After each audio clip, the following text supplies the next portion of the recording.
Today's final touch, it's Mexico's Festival of Christmas Radish Sculptures. Of course it is. Thousands of tourists and local residents crowded a small square in downtown Oaxaca to see traditional Christmas radish sculptures. The colorful festival, known as the Noche de Rabaños, or Night of the Radish, is a 122-year-old tradition that takes place every Christmas Eve. Talented artists cut, peel, carve, and grate radishes to in the festival are specially grown for this event and harvested just days in advance. According to local legend, farmers began decorating their vegetable stands with figures carved out of radishes, cauliflower leaves, and flowers to attract customers, thus giving birth to this tradition. I have never heard of that before. I have never heard of it either. Neat, very interesting. Kind of neat. Radish Festival. All right, that's our time for now. Thanks for watching. We'll see you back here again tomorrow. News 3 Now at 5 starts right now. And right now at 5, 2 young men have died following a crash in Rock County. What officials are saying about the crash. Plus, police in Ohio say a boy was abused for several years before his death. His family is from Dane County. What they're saying about his death. Plus, the Wisconsin Badger football team is in California for the Rose Bowl. We'll tell you what they're doing ahead of the big game. There's a clue on New Year's Day. From the Channel3000.com Alert Center, this is News 3 Now at 5. Thank you for staying with us, everyone. Police are investigating an overnight crash in Rock County that took the lives of 2 young men. It happened just after midnight. Rock County reporter Adam Duxter joins us live from our bureau at the Janesville Gazette with what local law enforcement is saying today. Adam? Well, Mark and Susan, police say their hearts are with the families of these 2 young men tonight as they try to piece together their last known moments.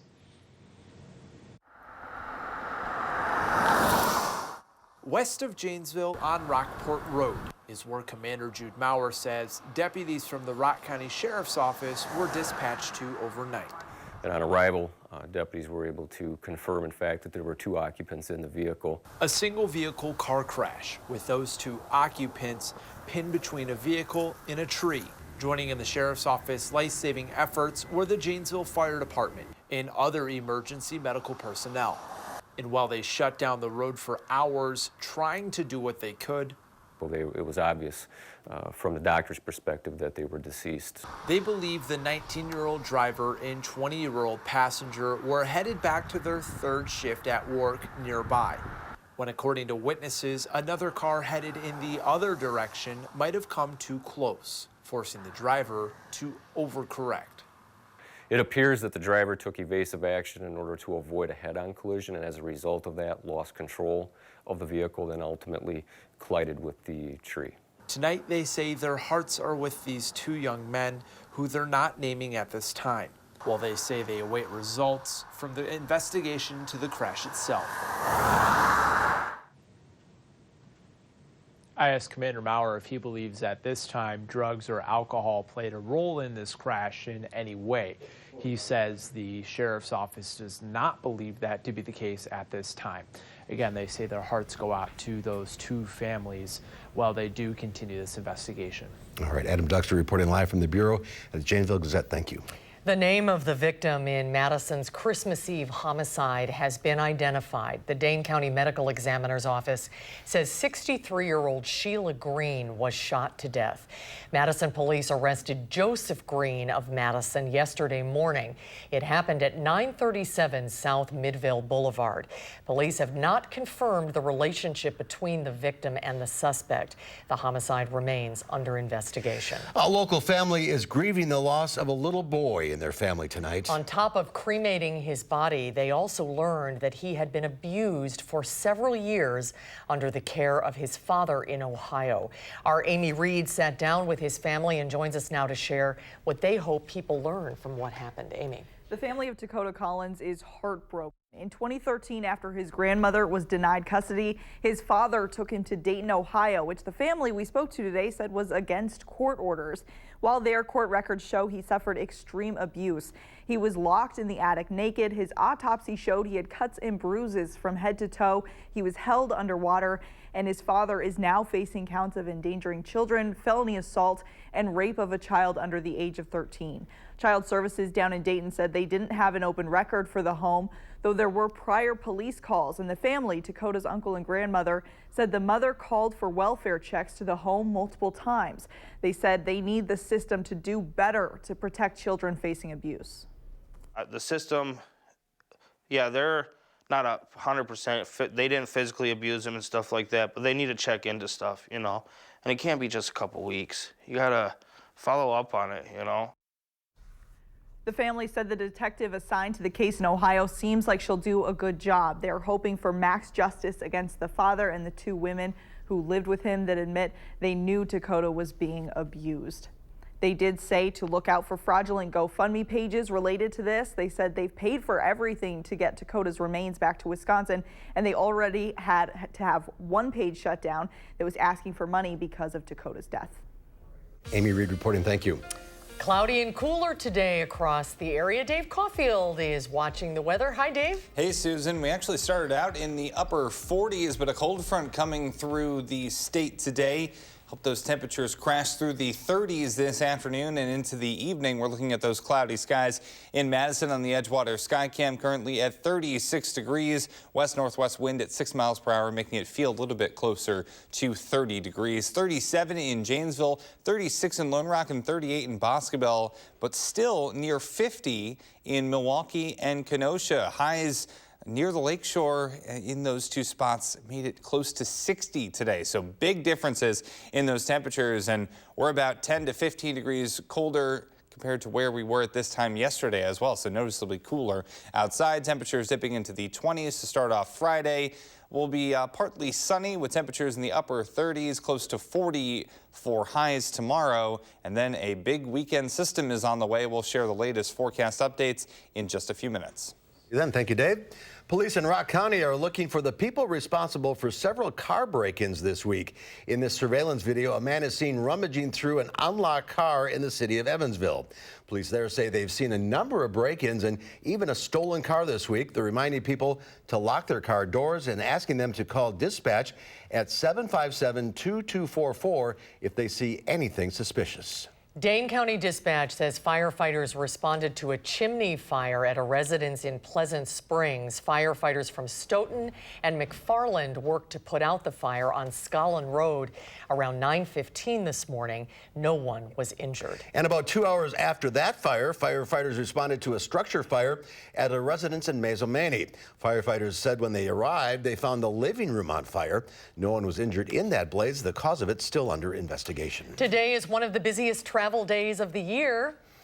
Yes, right. Yeah. Millions of people. There you go. Millions of people start heading back home from their holiday destinations. Warm temperatures in the Midwest didn't keep weather from making travel difficult for many. A dense fog advisory was in effect for areas north of Madison overnight, and it prevented some flights from landing.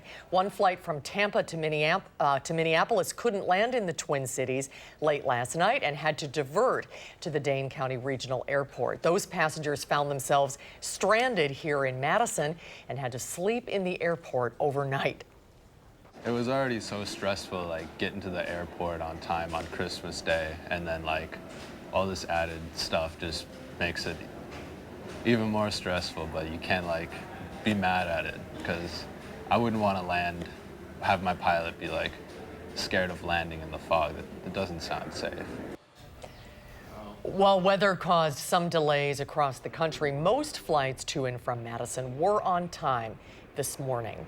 Meanwhile, out west, snow in the mountains outside of Los Angeles shut down parts of Interstate 5 and 15, leaving hundreds of people stranded. Drivers in California are some of the 115 million people traveling this holiday season. That's 4.3 million more than traveled last year. And while delays are due to weather in the west, sheer numbers are expected to double or even triple travel times on the East Coast both today today and tomorrow afternoons. One part of California that's not seeing any snow is Anaheim, and that is where the Badger football team spent the day today at Disneyland ahead of their New Year's Day game. Here's the offensive line going down Splash Mountain. Are we going to see that, or did I miss it? Not yet? Not yet. Okay. The Badgers will battle the Oregon Ducks at the Rose Bowl Wednesday. The game starts at 4 o'clock our time.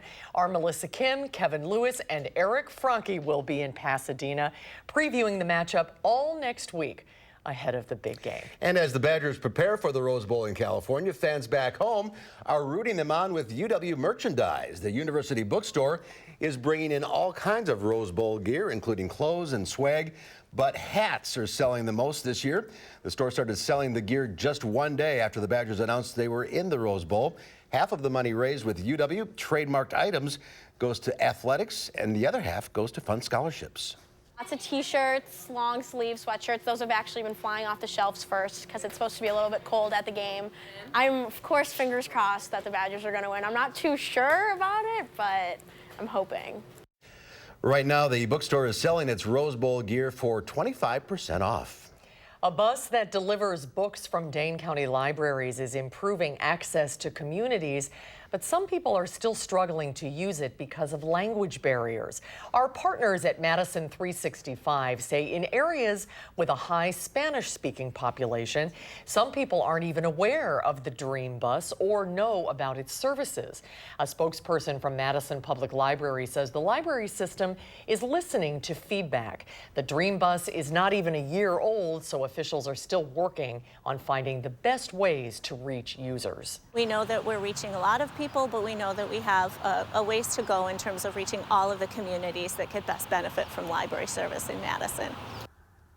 One of the two Dream Bus drivers speaks fluent and native Spanish, and some of the books, city schedules, and DVDs inside the Dream Bus are also in Spanish. Well, holiday shopping is over, and most retailers are cashing in on record profits. We're talking billions of dollars. MasterCard reports that American retail rose 3.4% between November and Christmas Eve compared to last year. The most popular shopping day was the Saturday before Christmas, also known as Super Saturday. Customer Growth Partners says consumers shelled out $34.4 billion on Super Saturday. While some retailers rejoiced over record-setting revenue, department stores struggled. Sales for stores like Sears and Macy's and others saw a 1.8% sales decline. And chances are there are some gifts you'd like to return or exchange. Every retail and online store has its own policy when it comes to that. But Consumer Reports recommends a few tips. Number one, don't open the box. Keep the original packaging intact. Otherwise, retailers may charge you a restocking fee. Number two, keep your receipts. Consumer Reports says having one will ensure that you will get a full refund. Otherwise, you'll likely get store credit. In that fine print to understand how are we going to return these gifts if our loved one doesn't like them, and make sure we're getting those gift receipts.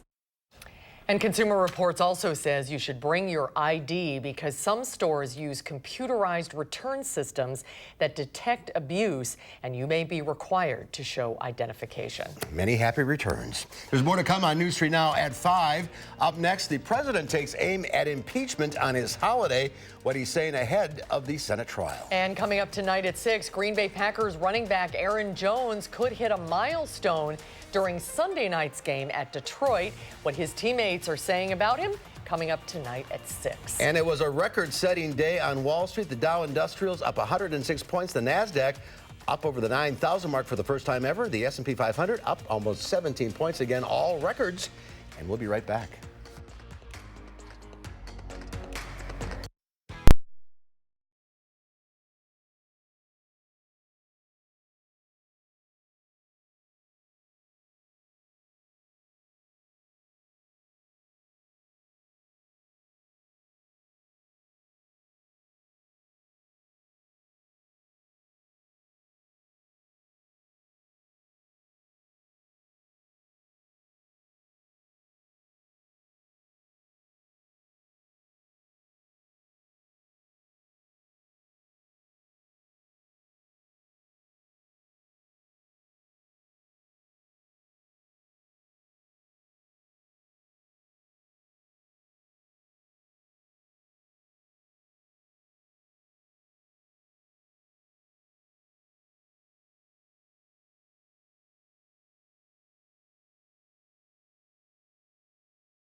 Well, President Trump is away from Washington for the holiday, but his Twitter account reveals he has impeachment on his mind. The president slammed House Speaker Nancy Pelosi and her fellow Democrats for not sending the articles of impeachment straight to the Senate and called them liars. A Senate trial promises to be friendlier territory for the president. Everything I do during this, I'm coordinating with White House counsel. There will be no difference between the president's position and our position. It takes a majority of senators voting to set the rules of the trial, meaning that Democrats will need 4 Republicans to vote with them to compel new witness testimony. House Speaker Nancy Pelosi says she wants the rules of the trial established before she sends the articles of impeachment to the Senate. The trial cannot begin until that happens. Notre Dame Cathedral might not be saved following a fire at the cathedral in April. Notre Dame's rector says there is a 50% chance that the structure might not be saved and that the cathedral is still so fragile. French President Macron wants to rebuild Notre Dame in time for the Paris Olympics in 2024, although experts question whether that time frame is realistic. Restoration not expected to begin until 2021 and is anticipated to take years. Some are optimistic the cherished cathedral will eventually be restored to its former glory. We are French. We're going to try to rebuild Notre Dame as it was before because it's a symbol. For the first time since 1803, Notre Dame stayed dark this Christmas. Around 13 million people visited the cathedral last year. The cause of a fire in Minneapolis that caused 250 people to evacuate the Drake Hotel is under investigation. The 93-year-old hotel was used to shelter homeless people. Officials say all 250 people lost all of their belongings. A Hennepin County official put out the call for help and asked people to donate supplies to those affected. Word spread quickly on social media, and generous Minnesotans showed up with diapers, blankets, clothes, and shoes. In fact, people gave so much that some had to be turned away. I decided that we should go take some of our Christmas gifts and donate them to the kids or people that lost things in the fires. 3 people were taken to the hospital and all are expected to recover. Several others were treated on the scene for smoke inhalation. Anyone who wants to help those displaced can donate to the Minnesota Red Cross. Well, ties were treated to a cosmic spectacle today as a solar eclipse darkened the sky over Southeast Asia. Images from the Regional Observatory for the Public in Thailand's northeast region showed the moon partially blocking the vibrant orange sun. A solar eclipse occurs when the moon doesn't quite fully eclipse the sun and instead creates the appearance of a ring of fire or ring of light around the moon. Let's take a look now at your first alert weather. Meteorologist Dave Caulfield has your forecast. Dave? Well, Mark, no eclipse here, but we did see those clouds move in this afternoon. That really helped, along with that cold front, get those temperatures from the 40s early this morning into the 30s and eventually the 20s tonight. So we missed it by that much. Once again, high today of 49, missed by 1 degree, breaking the daily record of 50 set back in 1930. So we're just on the cusp of those record-breaking temperatures, but the mild weather doesn't last all that much longer because we are turning colder after a big weekend system will soak portions of southern Wisconsin. High temperatures, as I mentioned, just missing 50 degrees in Madison today, 54 in Janesville, 61, folks, in Kenosha, 58 in Milwaukee. And you can see where that cold front was a little bit earlier. Temperatures only made it into the upper 30s in Boscobel. Live look in Madison at cloudy skies on the WISC-TV Skycam. Today's high about 20 degrees above normal for this time of year, and these milder temperatures aren't going to be around for that much longer. Tomorrow will be only about 10 to 15 degrees above normal. Back into the 50s briefly Saturday and still in the 40s on Sunday. Then a cold front comes through after that big weekend system fully moves through southern Wisconsin. Temperatures in the 30s, right around the freezing mark Monday and Tuesday. And so we are going to be more winter-like as we say goodbye to 2019. However, still running a little bit above normal for this time of year our typical high temperature should be in the upper 20s. So on future track, we notice the clouds are staying pretty stubborn overnight. Temperatures are starting off in the upper 20s for tomorrow morning. Now, there are some indications that those clouds tomorrow could be sort of stubborn once again. If that happens, those highs will only make it into the mid to upper 30s, but some of us could squeak out a 40-degree temperature tomorrow if we do get that sunshine. On Saturday, we start off relatively quiet. There could be a few areas of some snow or some freezing rain initially before everything changes over to rain quickly as those temperatures move through the 30s into the 40s by the time we get into the mid-morning hours. So we'll watch that closely, not expecting a major impacts there, and we're not expecting anything really measurable in terms of snowfall as we end the year, but we could be talking about a really late month dose of rain. We're looking at the potential of about an inch to an inch and a half of rain across portions of southern Wisconsin, including Madison, by the time we get to Monday, and that could move us up just in the nick of time on our wettest year list. We're in 7th place right now, but we could move as high as number 4 if we do get that rain to materialize. 10-day forecast showing quiet weather for New Year's Eve and New Year's Day with temperatures in the 30s. And then for the first couple of days of 2020, a few rain and snow showers could come our way with temperatures staying in the 30s. Now let's take a look at your first alert traffic update. Park Street and the Beltline. It is the holidays, so we are looking pretty quiet, especially when you compare to normal for this time of the afternoon. Maybe a few brake lights moving into downtown, but nothing too major. Traffic generally heading out the posted speeds and no major accidents or incidents to report right now. The Beltline, University Ave eastbound to the interstate, only 15 minutes with an average speed of around 60 miles per hour. A busy travel day for some, looking pretty good across southern Wisconsin. And that is your first alert traffic update. All right, thank you, Dave. Ahead on News 3 Now at 5, the new year right around the corner, and losing weight may be on your list of resolutions. What a new report is saying about weight loss trends. That's ahead after a short break.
Well, fasting for most of the day may do more than help you lose weight. Meredith Wood has more on a new study in today's Health Minute.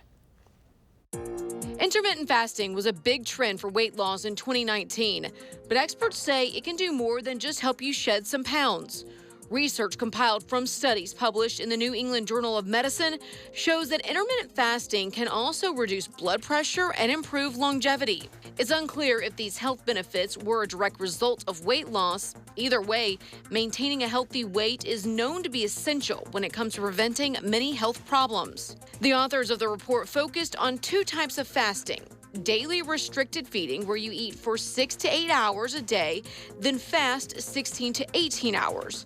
And 5 to 2 fasting, when you limit yourself to 500 calories for 2 days a week. The report suggested doctors could instruct their patients to fast as a preventative method or treatment plan for things like cancer, diabetes, and heart disease. But according to the report, most Americans tend to eat 3 meals a day plus snacks, so doctors are currently less likely to suggest the method. Because the research is relatively new and the long-term effects require more research, the authors suggest doctors monitor their patients and slowly increase the fasting duration. For today's Health Minute, I'm Meredith Wood. Now I'm hungry. Another check of the weather when we come back.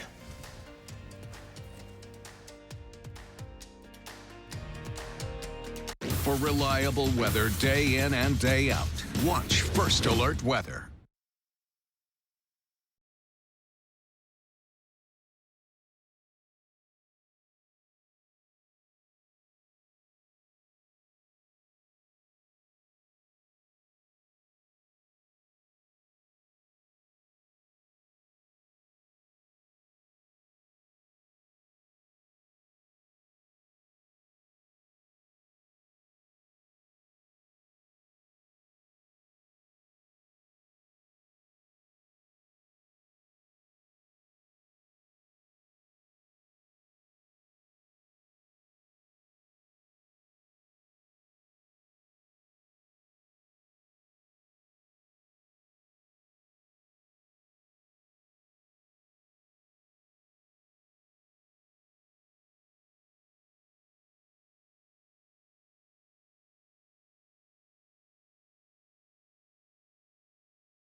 Well, some rain coming for the weekend. Yeah, so it's going to be a soggy last weekend of 2019, but it could be worse. Some spots of the Dakotas and Nebraska, major snow events on the way for them. We're talking about temperatures right now in the 30s after that cold front came through. Still near 50, though, in Milwaukee. That will change over the next couple of hours. We'll be in the upper 20s briefly to start off Friday morning, and then the rain arrives on Saturday.